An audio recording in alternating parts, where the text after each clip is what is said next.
Ricky Lake, Janine Turner, and the music group Santana tonight on The Late Show with David Letterman. Thanks for watching CBS, now your local news.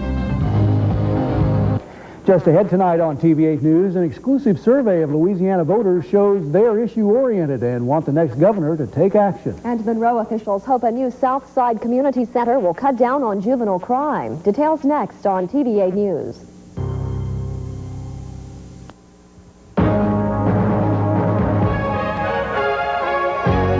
You're watching the #1 choice for news in the Arc Limits, the TV8 Late Report, with Judy Wagner and Alan Byrne. Weather with Neil Shaw, and sports with Ron Sanner.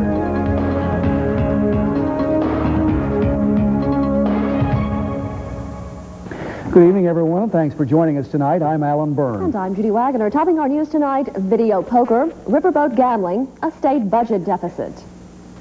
These are just some of the major issues facing the nearly 12 men and women who want to be Louisiana's next governor.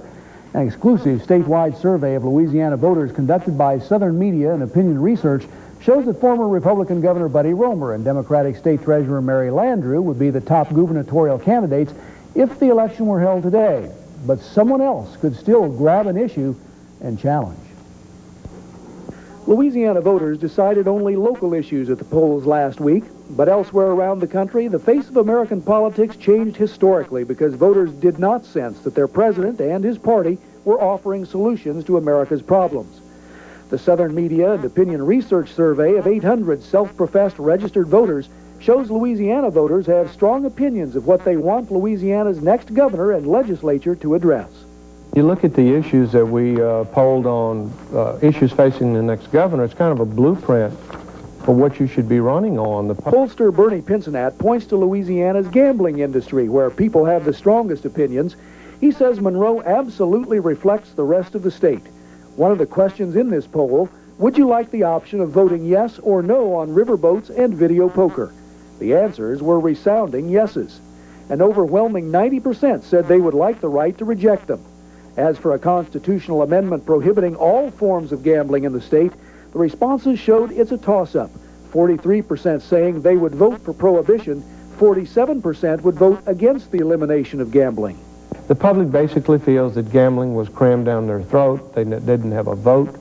It's going to propel some candidate out in the forefront by saying, I'll give you the option, I'll let you decide your destiny, and I will not allow video poker machines all over your neighborhood.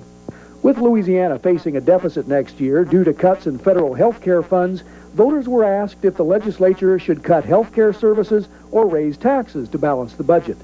Answers were about evenly mixed. Health care is a huge part of the budget. It is a huge part of a problem, and it is causing the most bleeding right now of red ink. So you've got to solve that problem before you tackle the deficits. The dilemma in facing the budget, what to do about charity hospitals, the legacy of Huey Long. They've come into disarray in recent years because of a lack of money and competition from Medicaid. But Pincinat says people generally prefer to keep charity hospitals operating rather than hiring private hospitals to provide health services. What do you think about term limits for legislators? The governor is bound by a 2-term limit, although Governor Edwards has served an unprecedented 4 terms. They weren't back-to-back. The time is now for term limits. The public wants it. And as the disdain for the legislature grows, the call for term limits is going to get stronger. So for those running for governor or the legislature, the survey clearly shows you should come up with a plan that takes in the deficit, gambling, term limits, and health care. Now, tomorrow night at 10 o'clock, we're going to switch gears and go to the national scene and find out what you said about President Clinton. Well, the Monroe School Board grapples with the question of how best to monitor funding of new school construction and renovations. The board debated over a process of authorizing more money for unexpected construction costs. They voted 3-2 with 2 abstaining to allow the superintendent and 2 board members to okay additional costs under $20,000. Anything over $20,000 must be approved by the full board. Also in tonight's meeting, the school board was told that federal guidelines require mandatory drug and alcohol testing for school bus drivers starting the 1st of next year. Superintendent George Cannon also announced a long-awaited report on rewriting the school curriculum would not be ready until December.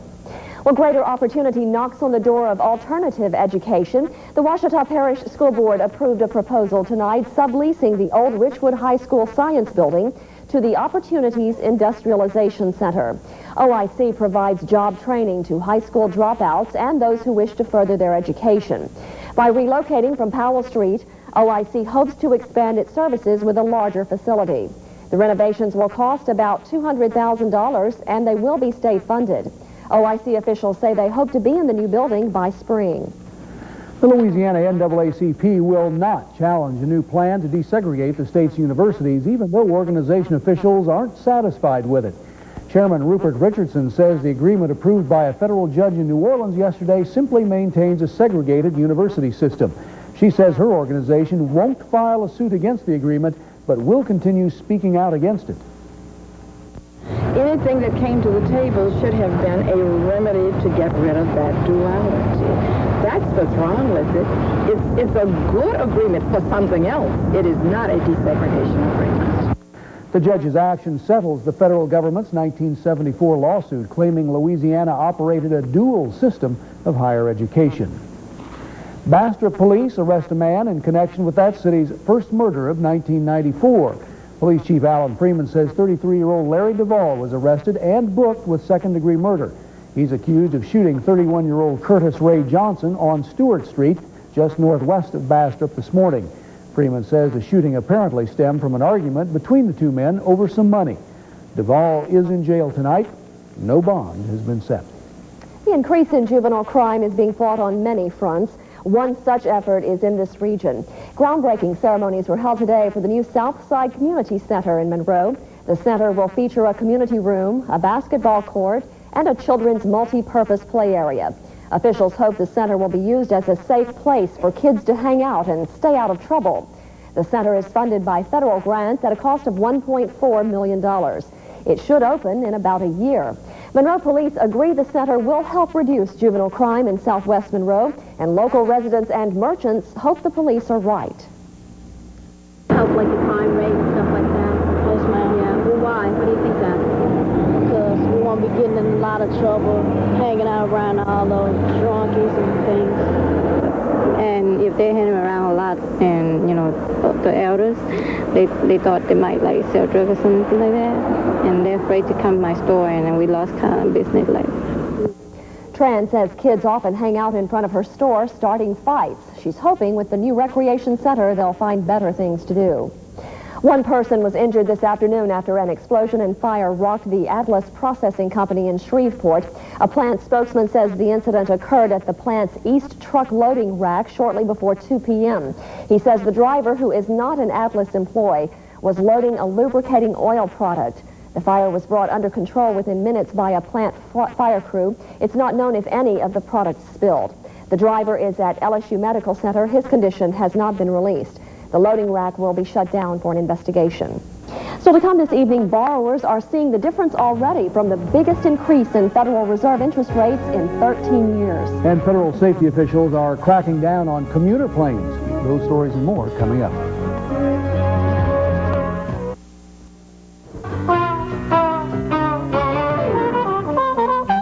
It didn't take long for the leading banks to react. A number of them posted new prime lending rates today. The new rates are 8.5%, up 3/4 of a point. That's a direct reaction to the Federal Reserve's announcement today that it's pushing up two key lending rates for the 6th time this year. The Fed says strong economic growth is threatening to heat up inflation, and higher interest rates will keep things in check. While this means loans for homes, cars, and interest on credit cards will cost more, a local financial planner sees the hike as good news for the economy. This is really a positive surprise in that by going ahead and raising the rates this much, it might preclude any further rate hikes for the rest of 1994. Had they gone with the 0.5 basis point, which is what most economists were looking for them to do, they might have had to come back in December and raise the rate another 0.5 basis point. Boggs says 1995 should be a year of moderate economic growth and low inflation, which is good news for investors. Well, the National Transportation Safety Board wants stricter regulations of commuter airlines. The call comes a day after a consumer group said commuter planes with fewer than 31 seats are a danger to the flying public. We learn more in this report from Regina Blakely. A day after an airline passenger group questioned the safety of commuter airlines, a twin-engine commuter plane experiencing engine trouble landed safely in Roanoke, Virginia, while in Washington, the National Transportation Safety Board was recommending ways to make the smaller planes safer. The number of commuter airlines in the U.S. have doubled. The number of aircraft tripled. But since 1978, regulations governing their operation and safety have remained the same. Now the NTSB recommends that planes with 20 or more seats follow the same stringent rules that cover major carriers. Planes with 10 to 19 seats would follow those regulations whenever possible. Pilot training for all aircraft should be equal. Training and check flight should be counted in a pilot's total flight hours, and flight simulators should be ready for training when new aircraft are certified. The NTSB is also requesting major carriers who contract with commuters to oversee their safety and maintenance. The major airlines that are in code-sharing agreements do not have to wait for the rulemaking process. They can tomorrow, as Northwest Airlines did, get involved in safety oversight and the safety programs of their code-sharing partners. There's a general feeling that if they fly on the smaller planes and they are owned by a subsidiary company, that the care and the safety factor is not quite as up to par. Generally, travel agents report a heightened awareness of questions surrounding commuter safety, especially in light of recent crashes. But most travelers continue to take the flights that get them where they want to go. Whatever's available, whatever's flying to that destination I'm going to, whether it be prop or jet. The Federal Aviation Administration says it agrees with the recommendations and will work to implement them quickly. And it continues to point out that whether flying on a plane with 19 or 319 seats, air travel remains the safest form of transportation. Regina Blakely, CBS News, Washington. Tropical storm Gordon continues creeping through the Gulf of Mexico tonight. The storm is moving in a northeasterly direction, and storm warnings are up all along the Gulf Coast. Weather forecasters say Gordon could strengthen over open Gulf waters, but they're still not sure where the storm will go from there. Gordon bore down on South Florida today, bringing high winds and heavy rain. Look at this mess out west. Patches of ice left over from yesterday's big snowfall caused a 65-car pileup on Interstate 25 north of Denver early today. People on the scene say cars started piling onto one another about 7:30 this morning, and from that point on, the highway had to be closed for a 5-mile stretch. One person was killed and a total of 36 others injured. Yesterday we were wondering if this cold front would even make it this far, and Neil says yes. Well, what's left over, it will cool down slightly. We've got a few rain showers, very few rain showers to report on. All right, the forecast is next, and later in the broadcast, 'tis the season to be deadly. An annual toy safety report urges parents to examine Christmas gifts closely. Stay with us.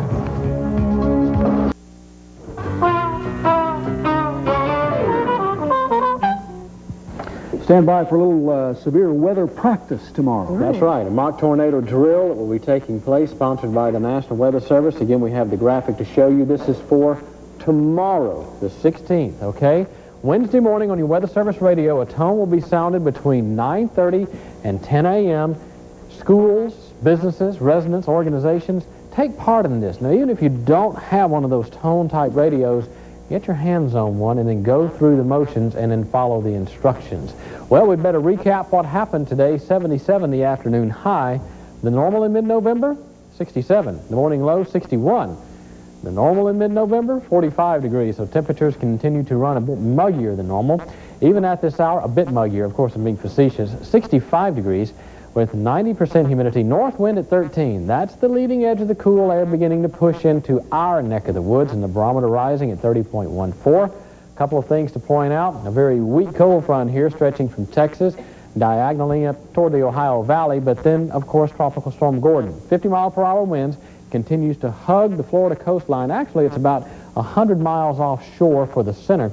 It will continue a north-northwesterly track, so look out Florida Panhandle, sections of Alabama and Georgia over the next couple of days. There is a lot of rain held under those clouds, as we'll see in just a moment. But for now, well, the clouds are sort of flattening out.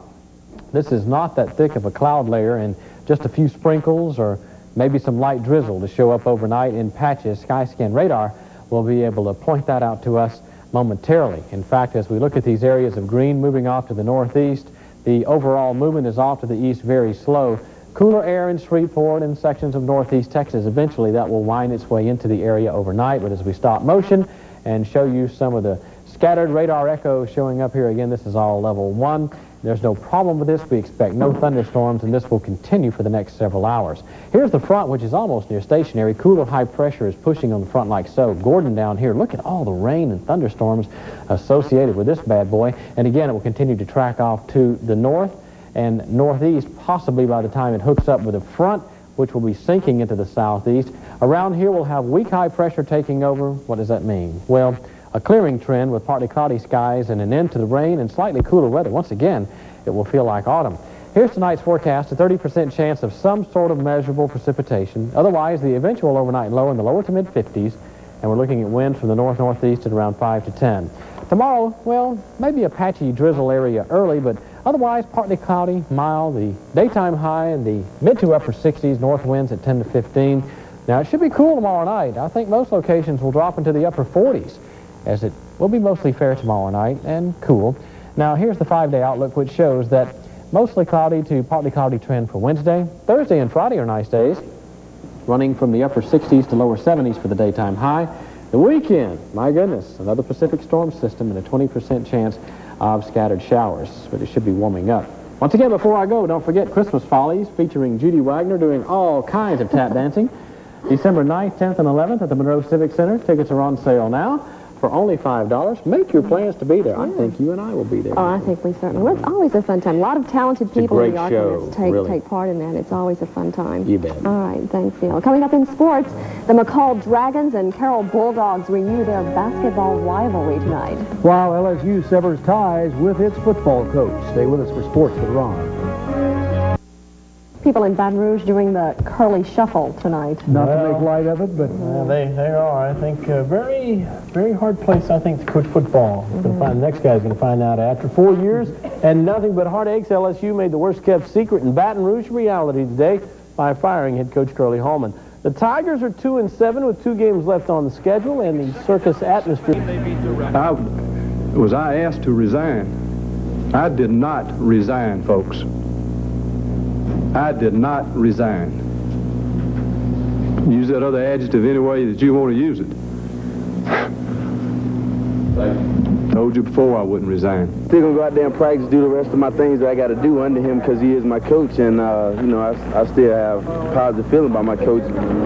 Got to do what I got to do, and they got to do what they got to do. It's that simple. It's a distraction, I'm disappointed, for the coaches. I've come to grow real close to a lot of the coaches here, and Coach Hallman, and I feel for the underclassmen here that have to adapt to a whole new thing, just like when the Archer Hallman thing came in 4 years ago.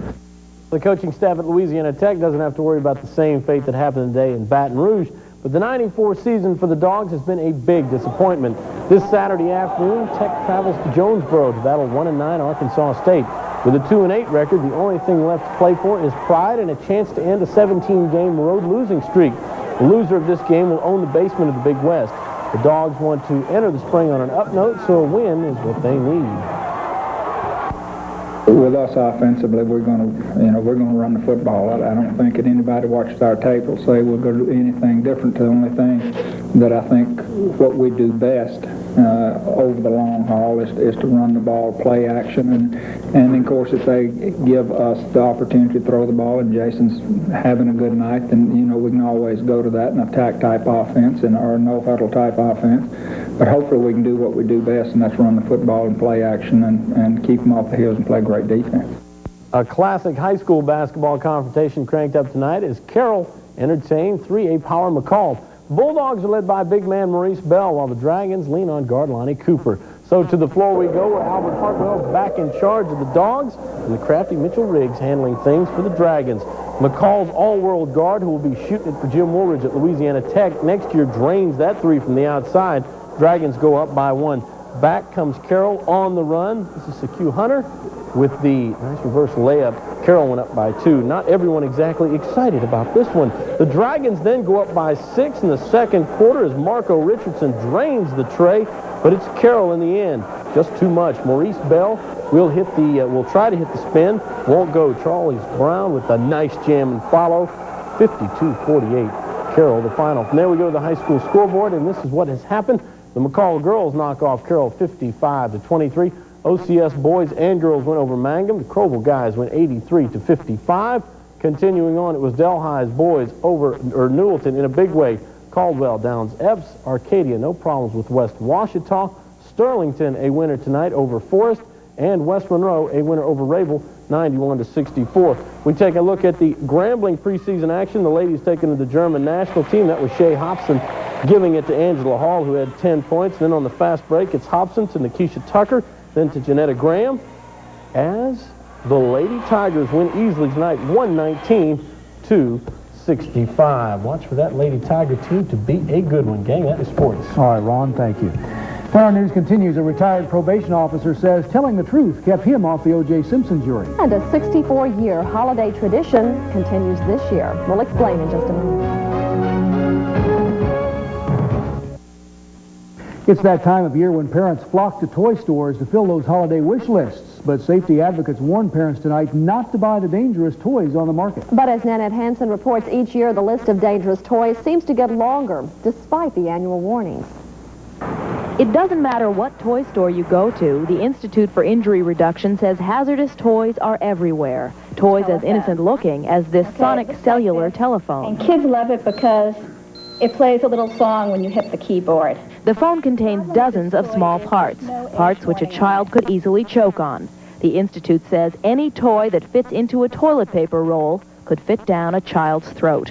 1993, which was the last reported year, registered some 166,000 injuries involving toys, and 80,000 of those were to children younger than 5 years old. We clearly have a serious problem. Several big toy stores we approached were reluctant to talk about the issue of toy safety. That may not be surprising, considering the Consumer Product Safety Commission says 1 out of every 6 toys already on the market is so dangerous it should not be for sale. Some parents say they're not surprised by that news and say the biggest hazard they find in toys is that they're poorly made and poorly labeled. There's a lot of toys that the pieces fall apart. You have them home for 3 days and they're ripping the heads off, the arms fall off. Things aren't supposed to come apart, fall apart all over the place. A lot of times they'll say 1.5-year-old and the pieces are still small. I think a 1.5-year-old still puts things in their mouth. The Child Safety Protection Act